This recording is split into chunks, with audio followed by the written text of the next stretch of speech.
3 common ethical failures and how to avoid them. Nisha Sanghani, partner and head of risk advisory in the Middle East at Ashurst Risk Advisory, outlines how organizations can really create an ethical culture and not slip into box ticking or slogans. The warning signs are all too familiar. Whistleblowing channels clogged with fear, boardrooms detached from reality, and short-term profit motives eclipsing long-term resilience. Despite decades of talk about tone from the top, organizations around the world continue to stumble when it comes to ethics. When it goes wrong, it was never quite right, says Sanghani, a respected senior governance professional who has advised multinational organizations across Europe and the Middle East. Even in organizations where ethical behavior should be the de facto standard, we still see systemic failures. Where this occurs, it's usually across the board. Public scandals, from financial misreporting to workplace misconduct, underscore how fragile corporate cultures can be when leadership fails to embody its values. Sanghani argues that boards and executives must move beyond rhetoric to embed ethical standards into the mechanics of decision-making. That well-worn phrase, tone from the top, is often used as shorthand for culture. But as Sanghani points out, too many boards treat it as a slogan rather than a responsibility. She says, the culture of an organization is set very much by its leaders. Boardrooms think their job stops at navigating strategy and delegating responsibility, but it doesn't. Oversight, risk management, and ensuring open channels of communication are just as critical. She warns of 2 extremes: founder-driven companies where fear of powerful personalities silences dissent, and detached boards that fail to notice problems bubbling under the surface. Both, she says, erode trust and make escalation nearly impossible. For Sanghani, the antidote is balance. She says, boards are not expected to press every button in the organization. What they can do, however, is to build a culture of shared values. When employees understand those values, they're more likely to speak up when something's wrong. Balancing commercial pressure with ethics remains one of the hardest challenges. Sanghani acknowledges the reality. She says, of course businesses need to make money. But if you're only focused on short-term profitability, you're being short-sighted.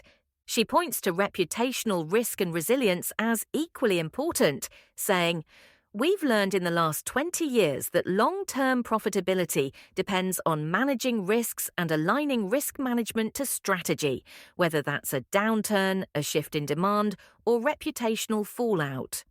Boards that ignore this are gambling with the future. This approach requires a new skill set at the top. She argues, we're good at ticking boxes: finance, audit, risk. But where's the emotional quotient, the EQ? Where's the ability to read situations that don't fit the template? We need that now more than ever. Too many companies equate ethics with compliance, reducing culture to a checklist. That is a mistake. Sanghani warns, I'm really against linking culture purely to compliance, risk, or employee engagement surveys. It becomes a tick-box exercise and doesn't filter through the organization. Instead, she describes a golden thread linking governance, risk, values, and strategy. Consistency, she emphasizes, is key both in messaging and in consequences when rules are broken. Sanghani recalls one client who mistook rising employee engagement scores for cultural health. She says, they thought everything was improving, but no change was made to the underlying business model, and even worse, ineffective managers were left in place. In fact, the problem got worse by focusing on increasing the engagement scores of poor performers. Engagement surveys are a tool, yes, but just one tool.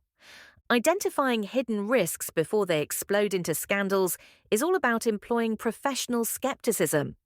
Sanghani says, look at the post office case. If there's a repeated pattern of events, you have to ask questions. It doesn't matter if the person to your left is ignoring it, you're accountable. That accountability should be built into risk oversight frameworks, she explains. Boards need to understand their universe of risks, both principal and emerging, and challenge the information they receive. Without that, you'll never spot the grey areas where non-ethical behaviour thrives. How should boards measure the efficacy of ethics policies? Many rely on whistleblowing statistics, but Sanghani warns against taking them at face value. She says, yes, look at complaints data, but don't stop there. Boards need to ask, what patterns am I seeing? More importantly, what am I not seeing? Saying, no one told me is not good enough anymore. She cites a case where aggressive sales tactics led to a flood of customer complaints. None of that data reached the board. She says, in the past, a board could claim ignorance. Today, that excuse doesn't hold. If you're in that seat, it's your job to ask for the missing information. Even when boards set the right tone, middle management can distort or dilute the message. And that gap is often overlooked. She says, the board has a duty to evaluate the effectiveness of its executive and management teams. Many don't. Governance structures matter. Too often, management drives the board agenda when it should be the other way around. Should companies ever walk away from profitable opportunities that clash with their values? Sanghani says, most people see it as a binary choice, but often it's because they don't want to spend the funds to make it legitimate. She describes a client entering a new market without adequate operations on the ground. She says, they put their head in the sand. A sensible board would say, fine, we'll take that risk for now, but once the business grows, we'll reinvest in proper infrastructure. That's grown-up decision-making. There are, however, red lines. Sanghani explains, if a supplier is using unethical labour practices, that's a hard no. But most situations sit in the middle and require grown-up choices. Document the risks, measure them, have a reasonably set risk appetite, and, perhaps most importantly, act when the inflection point comes, before the risk exceeds your tolerance. Culture, according to Sanghani, is not an abstract aspiration, but a practical system. She says, culture isn't built overnight. It's the mechanics of how an organization works. Risk, governance, values, strategy are all linked. Boards that understand this won't just avoid scandals, they'll build businesses that last.